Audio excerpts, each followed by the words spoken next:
think it was the first doll I owned, but I remember like the first doll that like I carried with me everywhere. And she was like a best friend.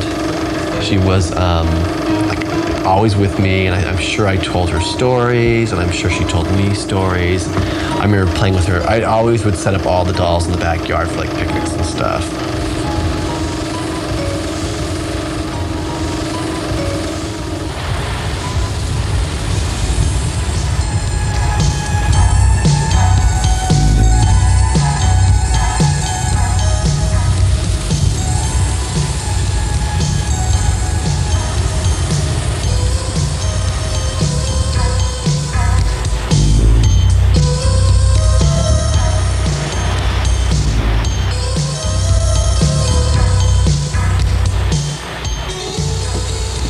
This is Timothy Cummings' home and studio. What began as a childhood fantasy world has developed into a successful career as an artist.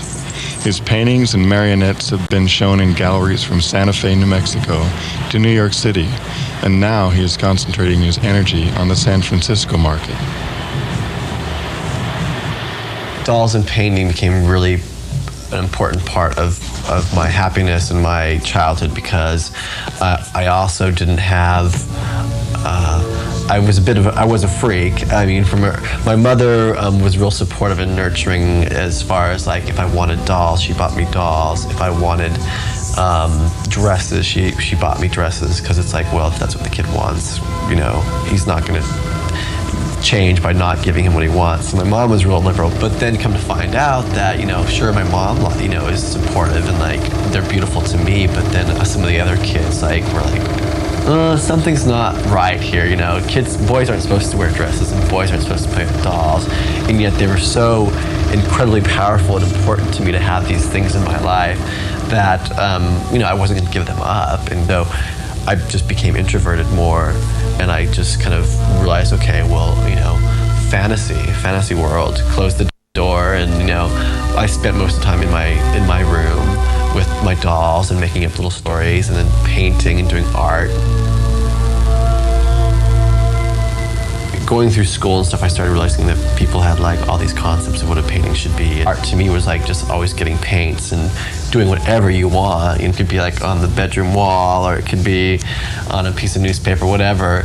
So when I started doing the dolls, I realized, oh, this is great. It's like, you know, untampered with, and like there's no stigma attached to what a doll should look like or what a doll should be, as far as like if I wanted to put put all my effort into it and make it any kind of form I wanted, any kind of art form. I could like make it, you know, as powerful or as playful as I wanted. And there was no stigma, like no teacher was going to tell you, oh, well, this is wrong, you know. In San Francisco, Tim's work is not only being shown in downtown galleries, it is also displayed and sold in retail stores. Off Your Dot, a store in the Castro, displayed his Diva, as well as selling other dolls he created. Tim considers the Diva his homage to drag queens and other performers lost to the AIDS epidemic. His most recent experiment is the combination of the dolls and the paintings. Sometimes painting on the body of the doll, sometimes the painting becomes the doll. As with this clown, an image repeated throughout much of his work.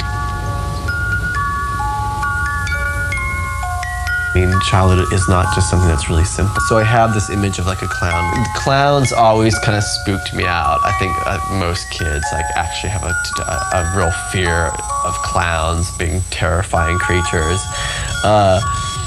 But I love them at the same time. But one story is my aunt used to babysit us when we were kids, and her big trip was to like turn off all the lights, put on this terrifying clown mask that she knew we were all afraid of, and she would chase us around the apartment.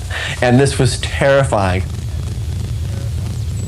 The dolls having this death-like quality, you know, came a lot from those nightmares again in childhood and stuff, and kind of exercising, having like an exorcism to like get rid of these nightmares, these ghosts that kind of followed me around through my childhood, and just saying, no, this is, reclaiming it as something that is my own, and that, you know, I have the power over it. It doesn't have power over me. And as a creative person, I mean, I think that that's really beautiful to be able to like put that out there. I said that the dolls I had played with as a child, and all these like shredded up little dresses that were so important to me are like profound, you know. I think they got me through like so many things, you know.